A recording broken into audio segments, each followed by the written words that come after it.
Hello, everyone, and welcome back to the Psych Legal Pop Podcast. This is the podcast where we talk about popular culture through the lens of an attorney and a therapist. I'm Brooke Brigham, I'm the attorney. And I'm Tess Brigham, I'm the therapist. And today we are going to be talking about a documentary that's currently running on Netflix. It's called Sweet Bobby, My Catfish Nightmare. Yes, and it was also a podcast. There's a 6-episode podcast. I think it's Wondery. Put it out there. Have you listened to it? It was a while ago. I listened to it when it first came out. Okay, well, this was my first introduction to this story. So, Tess, why don't you give us a quick summary before we start? Okay. So, in 2009, Kirat Assi received her first message from Bobby through a Facebook account attributed to a cardiologist named Bobby Jandu, who purported to be based in Kenya and in the UK. Kirat is a Punjabi Sikh woman whose parents were born in Kenya and has been active in the tight Kenyan South Asian community. When she met Bobby, she was working in marketing and had a gig as a radio DJ. At the time, she had just gotten out of a long on-again, off-again relationship. She longed to get married and have children, and so she clung to the messages from Bobby. While she had never met Bobby in person, she knew of him because her cousin dated his younger brother, JJ, in real life. One day, she gets a message from her cousin, Simran, saying that Bobby had been shot in Kenya. She said he was in witness protection and had been moved to a hospital in New York to recover. Kirat started getting messages from a new Facebook account attributed to Bobby, and she was told that witness protection officials said he could talk to her. This Bobby account also connected her to other Facebook friends who kept her apprised of his condition. Kirat would send him voice memos and receive text messages in reply, and she thought it was just because Bobby had suffered vocal cord damage. Sometimes they would have phone conversations and the voice on the other end of the line would be a faint whisper. In the documentary, Kirat's mother says, "I found his voice very, very strange, very squeaky. But despite this, I was very happy for Kirat." The relationship got serious, and soon Bobby was sending Kirat vision boards of their future weddings and her engagement ring. Okay. So I didn't spoil the big, but spoiler alert. If you at all want to be surprised by this documentary, this story, please pause this, go watch it, and come back because we're going to spoil it for you. Yeah, well, obviously, Catfish is in the title. Yeah. So Bobby is not. So there is a real Bobby. This person does exist, but that's not who's been messaging Kirat all these years. So.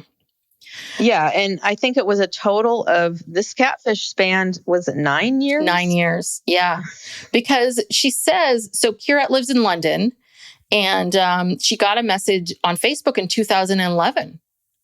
And, she was born and raised in West London, and her parents are from Kenya, and I guess this is a very tight-knit community. So her getting this message from Bobby didn't seem strange. You know what I mean? Kind of like, hey, he was part of the same. Yeah, same community. He's really attractive. Apparently, he seems to have some money. He's from a well-to-do family.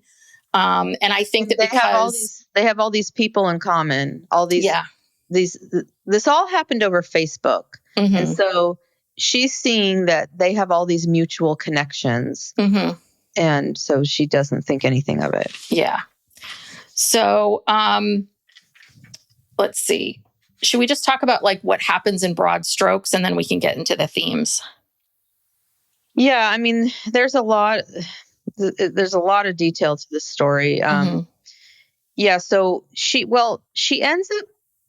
sees him in real life. She sees this person that you see in the pictures as Bobby at a club in Brighton when she was 32 years old, and she had, I guess, already been talking to him, or so she thought, online on Facebook, but he didn't seem to recognize her. Yeah. And this was the moment in which I mean, I'm not here to blame her, but this was a moment where it was like, why wouldn't you press that a little bit more? Because she thought, oh, he's drunk. It's too loud in the club. But he truly did not recognize her or know who she was at all. So the Catfish had already started. It's just like a few months in, because she said that she had been talking to this guy online for a few months, like 4 months or something, they happen to end up in the same club, and he doesn't recognize her because this guy's just a picture that someone's using to catfish her. Yeah. So it's a big coincidence. Yeah. But yeah, she doesn't think anything of it, and she just kind of moves on. Yeah. And they become friends online later. Some time goes by, I believe. She doesn't hear from him, but then all of a sudden he's back. Yeah. Well, because he was married, and then he tells her, "Oh, well, my wife cheated on me, so I'm getting a divorce." So then he starts to lean on Kirat, and and she also had a situation where she was on and off with this guy since she was 18, from like 18 to 32 some odd years old. She had been on and off with this guy who every time they got close to commitment or getting married, he would run. So she was also in this very vulnerable place as well. So they were sort of leaning on each other. And Bobby was great because he would validate her. He would listen to her vent and talk and share her feelings and all of it. Yeah, because she was under a lot of pressure from her family, because this, in the Indian culture, getting married young and then starting to have a family when you're a woman is very important. And, she's at this point, she's 32, 33, 34, like time is ticking. Yeah. Well, and she says, her family puts her at the kids' table at weddings. I mean, she's already feeling this pressure. And it sounds like, according to Mom, she said, well, she had lots of offers and such after uni, but she always said no. But I get the sense that, Kirat wanted to meet, she didn't want to just be married. She wanted to meet someone she really wanted to be with. And it sounds like this other guy that was on and off with her, that's very heartbreaking. I can imagine what was going on. So she was very, very vulnerable, but they're still friends. And so Bobby then announces, like, I'm getting remarried to Sanj. And we see the photos of their wedding. And Bobby wants Kirat to meet Sanj. So they connect on Facebook, and they get married at the end of 2012. And then we learn that Bobby, quote unquote, was shot in Kenya and ends up in some kind of like half coma state. And can't talk. His vocal cords are damaged. And yeah, half of his body is paralyzed, and somehow he's in witness protection in the United States, even though the shooting happened in Kenya. And this is something I want to say. This woman, Kirat, she's a smart woman. And just at so many points in the show, you're just kind of like, you believed that? Well, and I think that all of these, right, there's a little bit of this perfect storm, because I think because this community was so tight knit, and because I'm sure this was reiterated all the time to her, like this is our group, this is our community. I think she probably never thought that anyone that was part of her community would lie to her. I think that's truly what it is. It's like, how could this this is part of my community.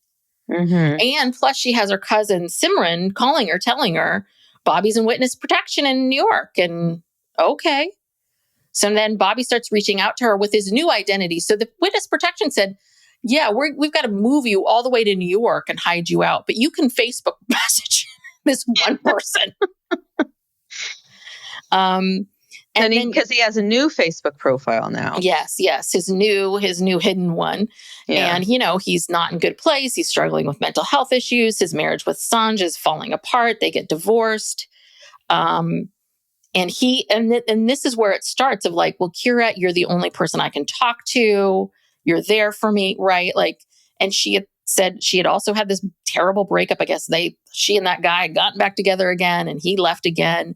So, and also at the same time, the thing that was like reinforcing all of this was that there were all of these friends of his who she then became friends with on Facebook, and these profiles of these guys, and they're all kind of having like this group chat, and they have a Facebook group where they talk to each other. So then there's all these other people confirming, what he's telling her, Mm-hmm. even though she doesn't even know these people. You know what I Yeah. mean? She's never met these people. She doesn't know. She's like, oh, this is just Bobby's friend.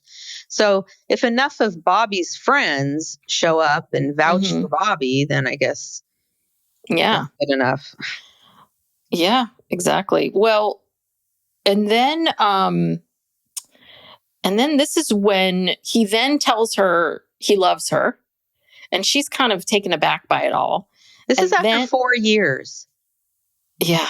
They have been talking as friends because remember he went through a marriage, Yeah. all this marriage, divorce. So this has been going on for 4 years, and it's like the you know daily contact, daily messaging. I Mm-hmm. think they would leave each other voice. They played some of these Mm-hmm. voice messages. Just a lot of time invested. Yeah. 4 years, and he's in this witness protection Well, thing yeah, for because that then long. he starts. Well, of course, right? Bobby says, "I love you," and then his friends are also telling her, "Bobby loves you," because Kirat was sort of like, "He loves me. What are you talking about? We've been talking for all this time. He just got out of this marriage. I just got out of this relationship. This is probably not healthy." But because his friends, Yasser and Raj, are kind of coming in saying, hey, no, he loves you, he loves you. She's like, oh, okay. But of course, he has a stroke and that he's near death again. And we see this image of this person in a hospital with like white all over, Hooked up all to these sheets on him. tubes, and Yeah. this is all like setting up a reason why he can't leave the hospital in New Yeah. York and come back to London or to be with her, to see her Mm-hmm. conveniently. Yeah. So, and then things start to get romantic. And now they're in this relationship, this committed relationship. She won't answer any questions about whether or not they were sexual, but I think she does. And I think something did happen. Well, in the end, she kind of hinted at Alludes to it. Yeah. So yeah, they're having phone sex or Yeah. whatever. It's an intimate relationship. But what she felt was that she felt like she was being loved unconditionally. And Bobby proposes to her on Facebook, but the proposal's unofficial because the parents need to say yes, need to give their They need to meet him. yeah, they need to meet him. And then we hear that this is like her new life becomes like getting up every day, going to work, coming home, eating dinner, like spending some time with her family, and then getting on Skype with him. But he couldn't, because of witness protection, he could not turn on his Skype. Mm-mm. And he couldn't really barely talk. So he would see her and she would be talking. And then he would just be, I don't know, whispering or typing. But they would then be together all night long, like sleep together. Yeah, like leave the computer on. Yeah. Yeah. To the point where, if she left and went to the bathroom, he started to get really controlling, really, really controlling with her. Yeah. She said that it became this thing where she's walking on eggshells, and if he can't reach her or get a hold of her, and she's not immediately available to talk to, he freaks out. Mm-hmm. And then it's during this time that we learn that Sanj is having Bobby's baby. And so he's then forced to admit that the story that was told was Bobby slept with his ex-wife, Sanj, one time, 7-8 months earlier. And now she's pregnant and she's having a baby. And now her cousin Simran, who was once her baby cousin when all this started, is now like in her 20s. So she starts leaning on Simran, and Simran's there to be a part of it. And Sanj gives birth to a baby boy in 2015. And but before she has the baby, Bobby and am I blanking on her name? Kirat. They're like discussing baby names, what he should name the baby, and they're going online and choosing baby clothes. Yeah. Yeah. So and Simran is just coincidentally, she's going to be going to New York for some job that she has. And even though Bobby is in witness protection, she's somehow able to pick up a shirt of his Yeah. so that Kirat can smell it. Yeah. Smell his cologne on the shirt. She takes it all the way back to London. Mm-hmm. But yeah, there was always a reason why he couldn't meet, right? That it was always something with him, right? Now, again, I'm going to interrupt you again.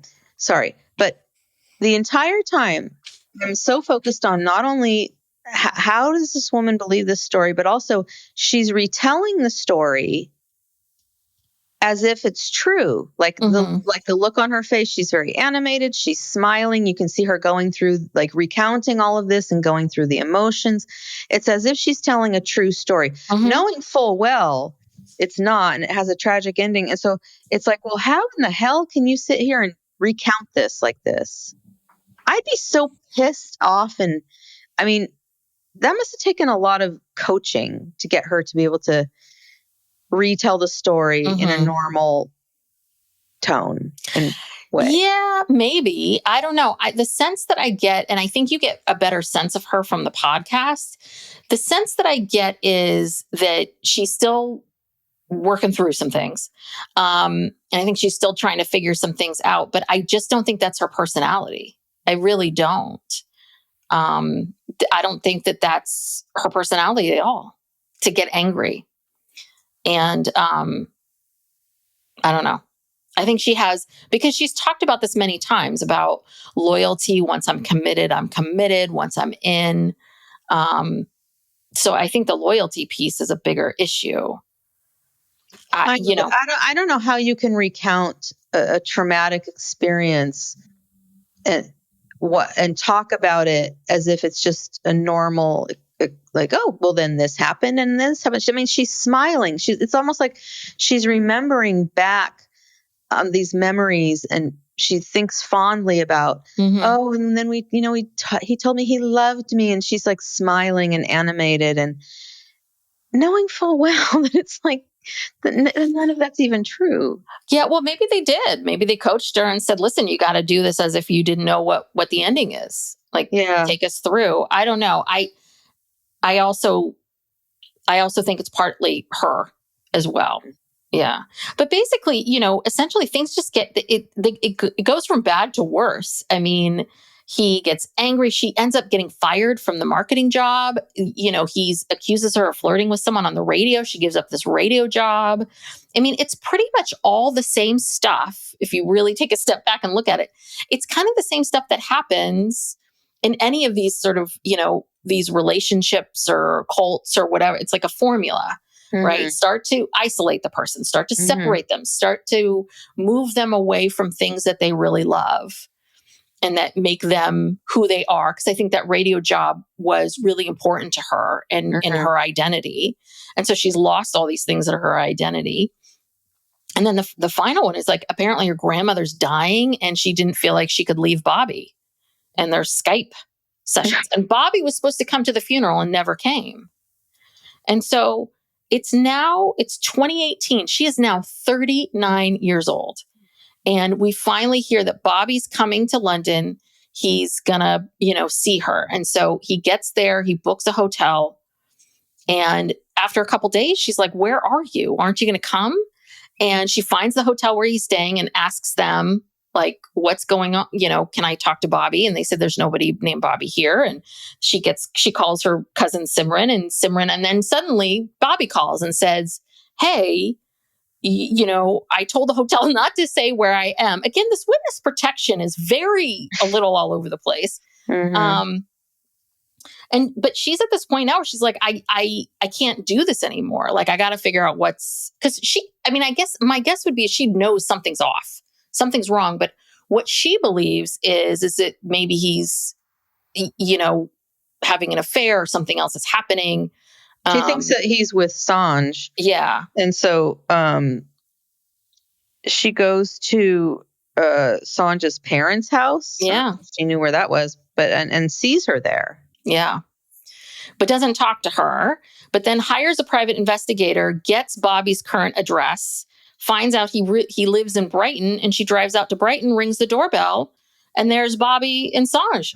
And so she thinks she's talking to her Bobby, and that now he's gotten back together with his ex-wife, or that he's been lying to her, and they have this baby now. But he's like, I don't know who this woman is. I've never seen her before in my life. Yeah. And the wife is like, what the hell's going on? Right? Yeah. She's just like, who is this guy? They're scared. This woman. Like, they're ready to call the police because, they have no idea who she is. And she says to him, you've been talking to me for 8 years. Mm-hmm. And she's starting to get really agitated. And they're both just like, oh my God, there's this crazy woman here. Because she's a stranger to them, they've never seen her before. And then her phone rings and it's Bobby, but it's his face that comes up, but not his number. And I didn't understand how that played into this. Well, I think that Bobby called and it was Simran, right? Or no? Yeah. So Bobby calls, and while Bobby is right there. And I think that then Bobby's like, but that's not my number. The real Bobby says, right. Yeah, you're getting something that says, and that's me, that's my face, but that's not my number. And essentially what it comes down to, I mean, these people are very scared. She had gifts for the kid. I mean, they are, she knows where the parents live. Like those two are freaked out. And so when Kirat's talking to Simran about it, she's like, I'm going to call the police. I don't understand what's going on here. And that's when, the person has to come clean.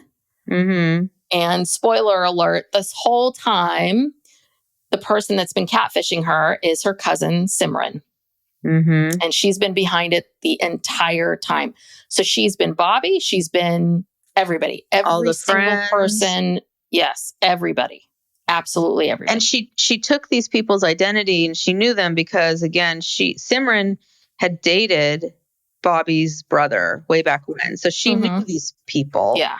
And she, took their pictures and then some of the people, like the friends, she just got random pictures off the internet of these two guys and made those guys up. But, I mean, this is a young woman, like, because she was saying, like, when she was 32, she was saying, Simran she kind of mentored her because she was in her... She was a teenager. A teenager. And so this young woman, teenager, decides to do this to her cousin for 9 years. Yeah.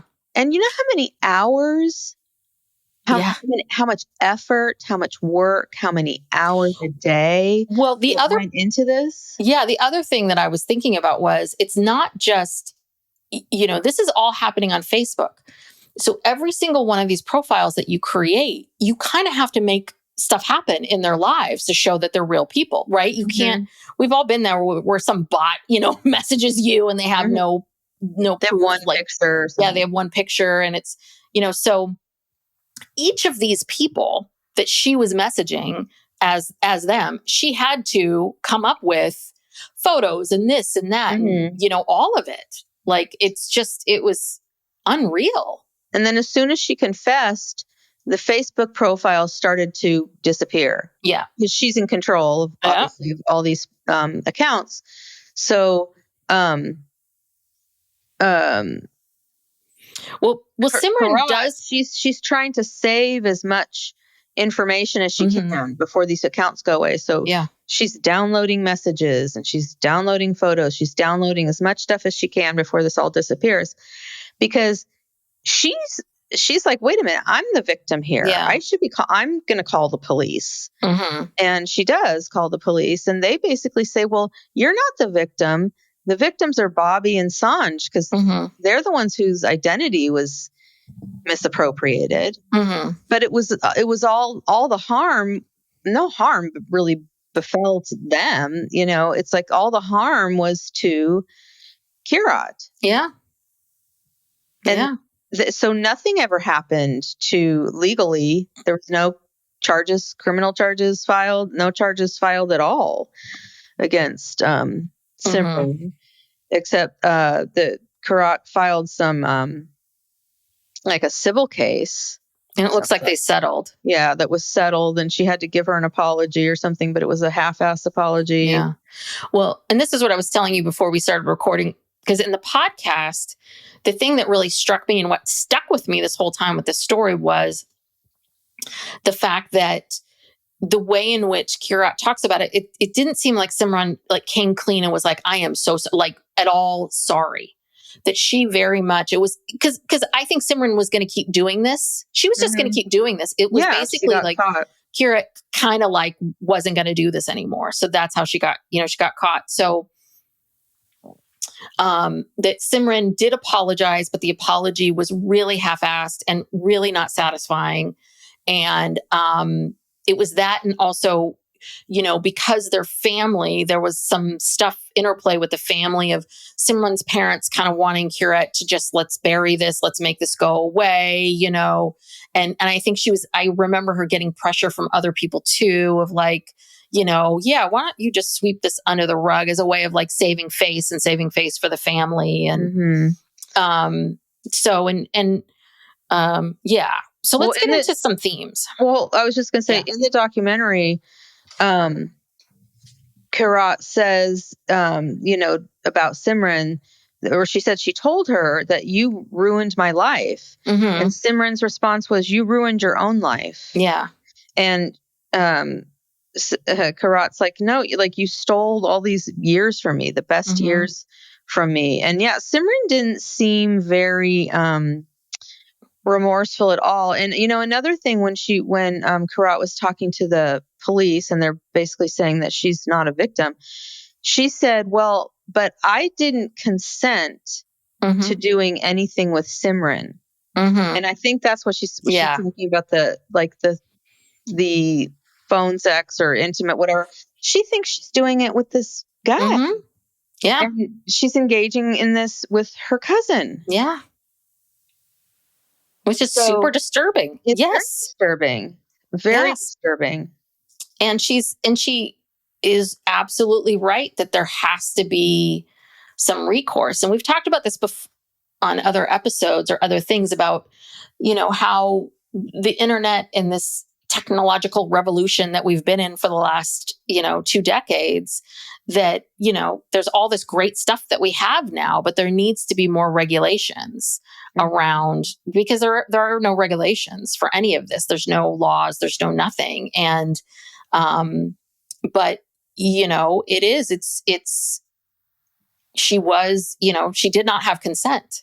Well, I wouldn't say there's no laws or regulation. I mean, this happened in England, so I don't know what their legal thing is. But I think that in the U.S., I think we have enough law on the books that I think you could make a case out of this. I just think that this is over 10 years ago. This is a long time ago, and I just don't think that it was taken as seriously. Well, but the whole thing hit the fan in 2018, 2019. Psych Legal Pop will be back after these messages. I mean, the catfishing started in 2011, but she found out about that, she said that the police were like, we're not going to do anything. Yeah. Well, again, I don't know what what kind of laws they have on the books. Maybe nothing. I don't know. But I do think the problem with catfishing too is that I think people are too embarrassed to come forward, and so they don't want to. Yeah. They don't want to get into it. They want it to go away and just sweep it under the rug. And but anyway, yeah. So let's get into some themes. And my first one was just around this idea of wasted time, and that what Simran did, which I don't think she gets at all, is you stole time from this woman, and because she is a woman, you stole childbearing years, like those years where you, if you want to have your own child, that you kind of need to get on it and have your own child. And that just, to me, just is beyond, it's so cruel, truly, truly cruel. And yes, you can absolutely say that Kirat she could have said, no, I'm 35. I need to get pregnant, or I need to do this, or I need to do that. But I think Simran, knowing the culture and knowing how things are, that she was able to like constantly breadcrumb, you know what I mean? Kirat all the time of like, so Kirat's 36 and she's getting nervous maybe about, getting older and having kids. And I think Bobby's right there, like, no, we're going to get married. Don't worry. This is going to happen. Next month I'll be there, or whatever it is. And I think you can see how easy kicking the can down the road that you could wake up one day and it be 4 years, 5 years later. And it's, you're like, oh my God, I've been listening to the same story over and over again. Yeah. I don't know. You're having a hard time with Kirat. I'm having a really hard time with this. I really, really am, because it is so long and it's so much bullshit. The things that he was saying, the excuses were it was just BS. I mean, I'm sorry. If a man loves you, even likes you, thinks he likes you, he will move heaven and earth to come and see you. Period. But what if he's in witness protection? Well, again, he can't. He wants to move heaven and earth, Brooke, but he's in witness protection and he just had a stroke. Well, I don't know. I can't. I don't want to. I'm not trying to be like, oh, I'm so superior. No. I just cannot see myself falling for something like this, and all these catfish stories. Like, if someone won't get on video with you, some, like, all these things, all these red flags. I just find it so hard to believe that she believed this, and that obviously she did, but I mean, I don't get it. Yeah. No, I think your points are absolutely valid. And I think it's good to talk about this, because I think this is very much what everyone's thinking too, of like, how did we get here?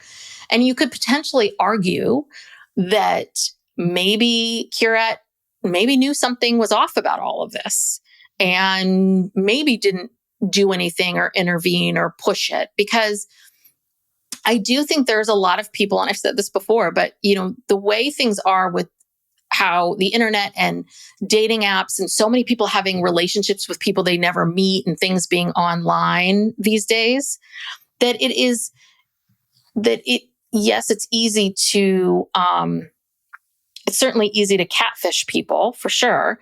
But that for a lot of people, even if that other person is genuinely that other person, that I think a lot of people feel safest when they are in this kind of relationship where you don't really see each other and you're talking on the phone. And I've certainly had clients who, would be on dating apps and just like messaging people, messaging this person, messaging that person. How was your day? And so you kind of partially think you're in a bunch of, I'm talking to lots of people. I'm quote unquote dating, but in actuality, I'm not.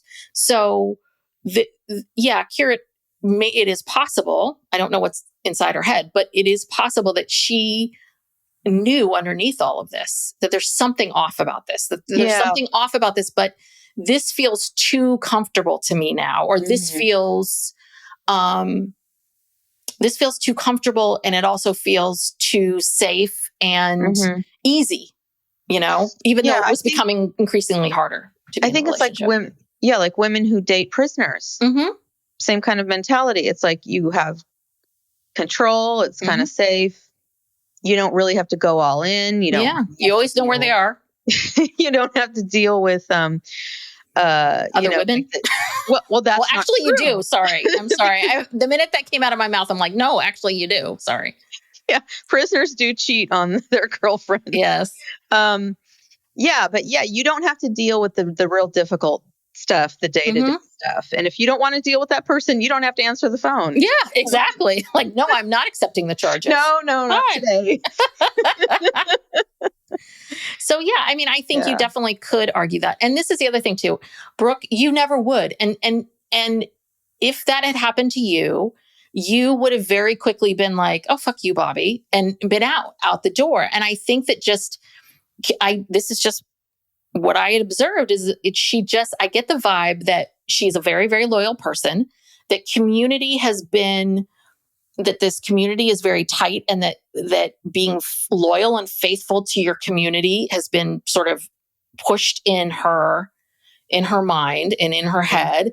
And I think it's the fact that Simran didn't start with like, hey, what are you wearing? Like, hey, how's it going? You up? It really started being this friendship.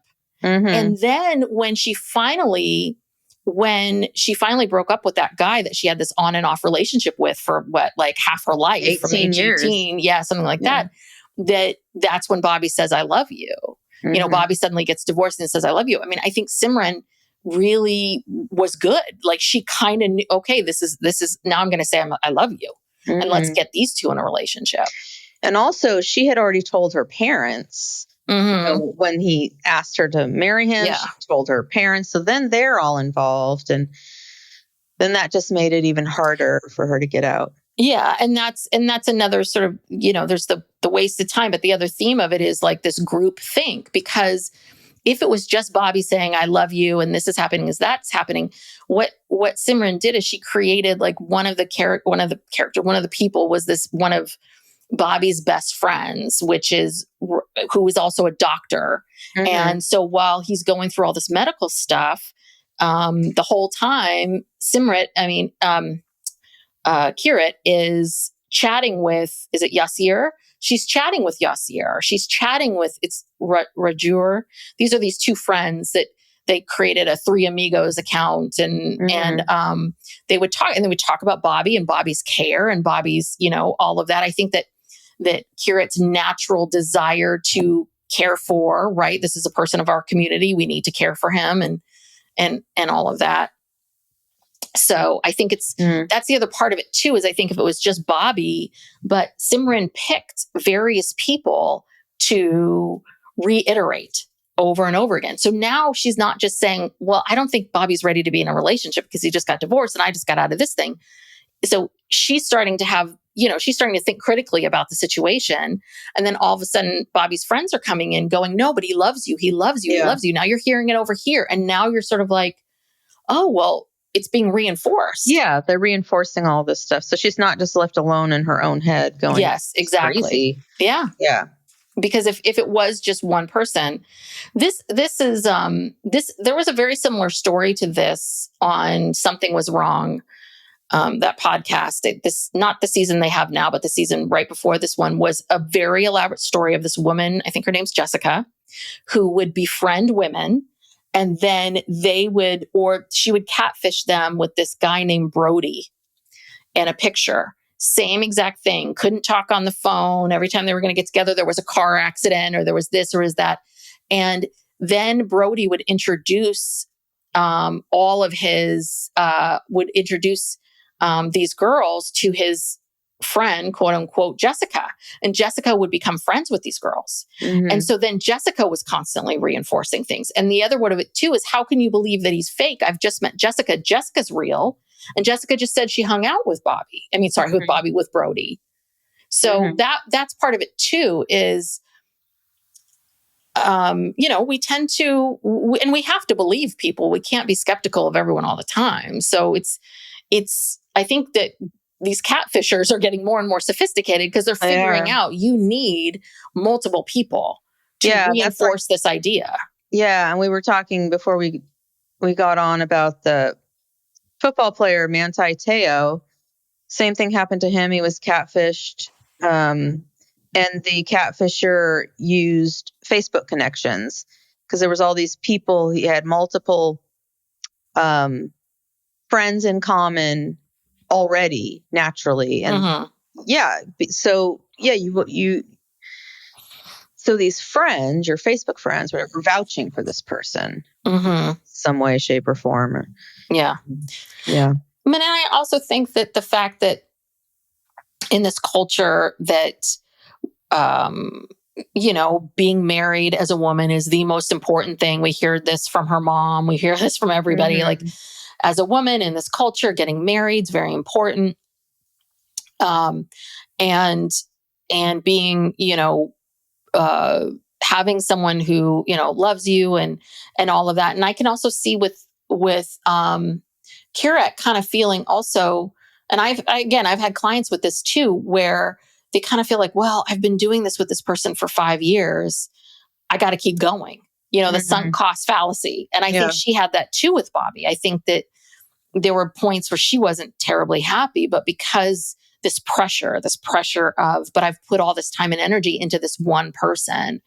I can't leave and abandon them. And I'm sure the family reinforced a lot of this of being loyal and, marriage is the most important thing. Isn't that what you want? Mm-hmm. And you're willing to sacrifice everything else for it.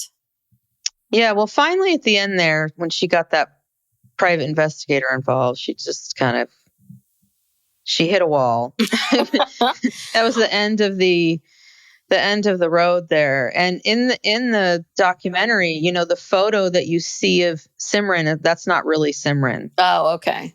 They used a different photo, and they said that they also changed the, I don't know, names or photos of some of the other people to protect their anonymity. But I don't know who the real Simran is. Where is she? What happened to her? Which actually, of course, the biggest question of all of this is, what does Simran get out of all of this? Yeah. Like, why? You're a young woman, you're a teenager into your 20s, you should be out enjoying your life, doing things, having fun. And you have spent almost a decade catfishing your cousin. And I don't remember if there were other people, but I think I could be wrong. If someone who's listened to the podcast could tell me one way or the other, I do believe that it was uncovered that Simran was also doing this with some other people too. Like there were some other incidents that had happened. Like, I'm sure this incident with her maybe wasn't the first one or the only one that happened. But yeah, I mean, the what is she getting out of this? Because this is beyond a full-time job. I mean, she's on Skype every night with her for every night for years. I mean, you're never out. You're never doing anything. Yeah. I mean, crazy. Just really, really, whoa. I mean, that's the other thing too. It's your whole life. It's been your life, a big chunk of it. Yeah. Why do you give up your whole life to do this? Knowing that someday it's going to be found out or it's going to end. It's not going to go anywhere. But she must have just been getting something out of it. Well, I think, and one of the other cousins alludes to this, and I think that's right. I think it's a combination of power and control. Like, cause she especially towards the end, she was controlling Kirat. Everything she was doing, whether she asked permission to go to the bathroom, whatever it is. So it's possible that Simran felt like she didn't have a lot of power and control in her life, or she's just someone who needs control. My guess would be I think that she probably feels like she doesn't have a lot of power and control. And this was something that she could control in her life and manipulate and tease. I also think, I know this might sound a little strange, but another reason why people cheat a lot of times isn't necessarily about sex. A lot of times it's about the excitement of it. It's about, it makes your life more interesting. Because a big part of life is how incredibly mundane it is, and if you're in a happy, healthy marriage, boy, is that boring because nothing's going on. The person's always going to show up, what they're going to say, so I think that's the other thing. I think a lot of people do end up having affairs to kind of shake up their lives, to make their lives more interesting and secretive. I think people even though secrets make us sick, I think people also like this idea of, ooh, I'm secretly doing this and you don't know. I'm secretly doing that and you don't know. Yeah, I mean, Simran was obviously getting off on watching her cousin go through all of this. Yeah, flail around. Yeah, which is really twisted. I mean, yeah. Well, it's really twisted what she did. Yeah. And she would be with Simran and Kirat would be hanging out. And all of a sudden, Bobby, Kirat says she see her kind of messing with her watch. And then all of a sudden, some message comes up where Bobby's calling. I don't know how she was able to do that. And it's kind of like we did this for our Patreon, Lover, Stalker, Killer. What also makes people, not really see through things is, if you're right there and then they're getting text messages from the other person, but it's really an account or it's really some kind of, app or something. An app to make, to send messages at a certain time. So yeah, so it couldn't be you. I'm right here with you. I couldn't be calling you. So that's what I'm saying. I think it's like all of the things that would make you be skeptical, right? Like we can't see each other and you're not showing up. You now have these other things that reinforce your existence and reinforce that they're people and then reinforce, right? So I think that's the part that's hard, is because truly for Kirat, for her to say, wait a minute, I don't think Bobby's real, that would mean that she's just kind of like knocking down a huge house of cards of her life. And how could that be possible? How could he not be a real person? How could this that's, some things are so unbelievable that you just, how could this happen? And that's how these, that's how people fall for things. Yeah. Wow. And there's so much of this going on. Maybe not to this extent, but just the catfishing and the technology and all of it. And yeah. But I still don't, I don't know. Why do you think Simran did it? Do you have any idea? I don't know. It seems like she's got some serious problems, mental illness. I don't know. Maybe she started doing it, but even if she started doing it just to see, I don't know. I don't even know why if this is your family, especially, and this is someone who's like kind of mentored you, why would you even do that? Like, why would you even start to mess with anything in their life? Well, why? It's possible that Simran is mentally ill.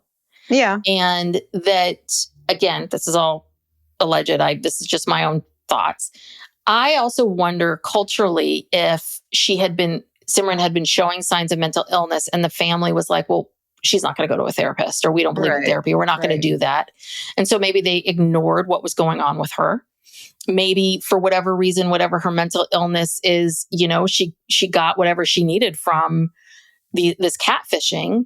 And then she really went all in with Kirat in this particular situation. Yeah. And it probably got out of control. I mean, she probably started thinking, oh, okay, I'm just going to do this. And then it just escalated and escalated. And and also these people are from a very insular community. I mean, I have never heard of Sikh, Indian, or no, Sikhs are not, is it Sikh? I don't know what Punjab. I just clicked out of the article, but they're Sikhs and they're from Kenya. Yes, that really surprised. I was like, oh, but they're living in England. So yes. I mean, and so the people back in Kenya, a lot of those people, it's this very insular, wealthy community.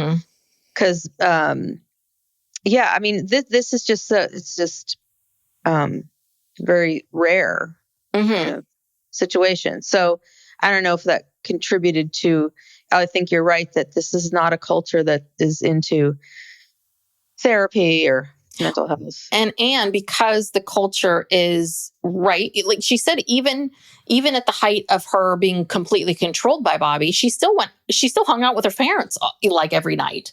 Right. So I think that family and this culture and connection and, is how they all interrelate with each other. So how could Kirat possibly believe that someone who's a part of her community would be lying to her? Right. Right. Of course she had, it's the last thing she thought of. She jumped right to, he got back together with his ex-wife, because that's the logical thing that could happen, not this.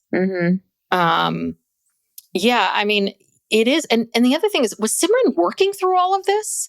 Like, how is this girl getting, how are you doing all of this? I mean, this was such a tremendous amount of work. And she probably had to be very mindful of each personality. Like, you got to write differently. You got to talk differently, because these are all like, she made 60 profiles. You have to have 60 separate personalities. Yeah. So that makes you wonder too about Simran. Like, so is there something else going on that? Oh, there's clearly a lot going on. Yeah. I mean, I hope Simran is getting some help. I hope that she's not out like in the community, like doing this to other people. God. Yeah. But the biggest thing that I remember from the podcast is just the lack of remorse and how painful that was. Because Kirat talks about that, about getting the apology and not feeling like that I don't think that Kirat's ever gotten a real apology or a real understanding of why Simran did what she did.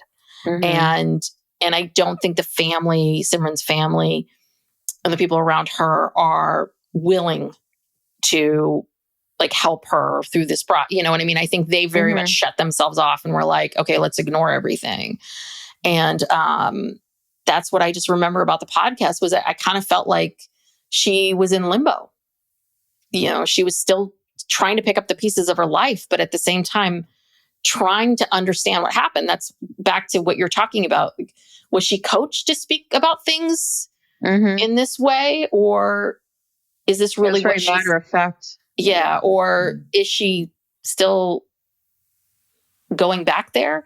Because I think there is, right? There's a lot of, we get a lot from fantasizing. We get a lot from going back in time and thinking about particular things. And I can imagine for Kirat, you know, it's hard to let go of the fact that like, this is a happy memory for me, but in actuality, it's not, you know, because this person was lying to, you know, he wasn't real. So maybe she, you know, tries to see everything through that lens as a way of coping.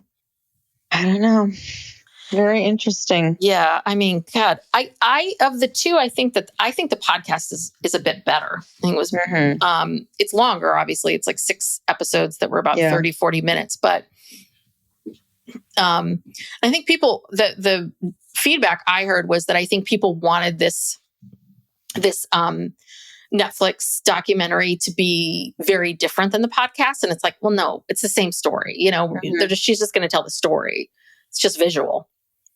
You know, that was the big complaint. People were like, oh, this is boring. This is dumb. And it's like, well, if you haven't listened to the podcast, then it's new and exciting. So I don't know. Well, it definitely has, you know, I obviously knew she was being catfished. I did not foresee who the catfisher was. Yeah. Did you have any idea? Yeah. No, I really didn't. I kept thinking, well, who is this? You know, as time went on, I was like, well, who's doing this? Who's doing this? Is it this guy, Bobby? You know, I knew it wasn't because they show at the very beginning, they show the real Bobby coming in, sitting down and saying, I don't know who this woman is. So, okay, I knew it wasn't him, but I thought, okay, well, it's someone who knows him. I had no idea it would be her cousin. That was a big shock. Yeah. Anyway, interesting. A cautionary tale. Yeah. Yeah. Well, I guess Kirat now she's advocating. It sounds like she's trying to get more laws. Change the laws. I applaud her for I don't think by any means putting yourself out here on this level. I don't think you have to. It's got to be so embarrassing. And you got to give her a lot of credit for the fact that she's willing to put aside her own embarrassment to educate people, to tell her story, to educate people, to also make other people feel less alone who have been through something like this. Because this is the part that's so hard is you thought you were loved. You thought you were seen. Like this is what people want at our most basic core level. We all feel like we're not good enough and we want to be validated and seen and loved for who we are and all of our quirks. And to find out after 9 years, this was all a lie. Okay. Well, again, it shouldn't have taken 9 years. So you can tell audience like who would fall for the cult and who wouldn't, because I'm telling you, I would join it. Thank God. Thank God I'm around, Tess. Yes, I know. Thank God you're around. Thank God. To tell you. Thank God our father thinks everyone's full of shit all the time. Because if the roles were reversed, if I was the parent with Jim Jones and all of that and Ukiah. Oh God, we would all be dead. We would have died on that compound. He saved us from the cult. Yes, yes. You know, I will continue to, you know, be my skeptical self and try to save you from future cults. Well, yes. And if anyone's curious, we did an episode on Jim Jones a while. It was a bit ago, but a year ago or something. But we have a, I don't know, what is it, tangential or weird connection to Jim Jones because our father knew him and not well. Tried to recruit our parents into that church because we were raised up in Northern California, Mendocino County. And our father thought Jim Jones was full of shit the first time he met him. Thought he was kind of douchey and was like, who is this guy? This guy's full of himself. Mm-hmm. And then started criticizing him to people that were in the cult. And he's like, oh, wait, you're in it? Oh, sorry. Because he kept telling people, like, isn't this guy an idiot? And then he'd find out that this is one of the followers. Yeah. Well, half the town was in the cult. Yeah. Yeah. So anywho, thank God. Yeah. Thank God. Thank God. Yes. You're lucky to have us. I am very, very lucky. And the other thing too is, you know what the other thing is? I could never get catfish because I don't want to be on Facebook this much. Like she had to keep Facebook open constantly. Like this is too much on texting and phone. Like, too much of this. And I think maybe our ages, like I think this shows our age. Like we just don't want to be online this much. Yeah, I wonder if it's harder to catfish older people who are more technologically challenged.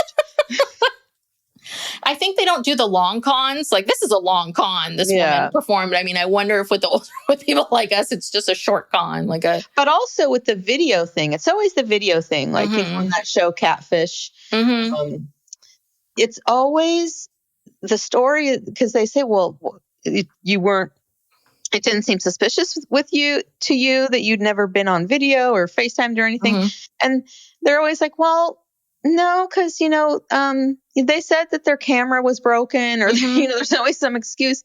I feel like with young people, being on camera and the video and the film and the this and that, that's such a big thing that would be a big red flag.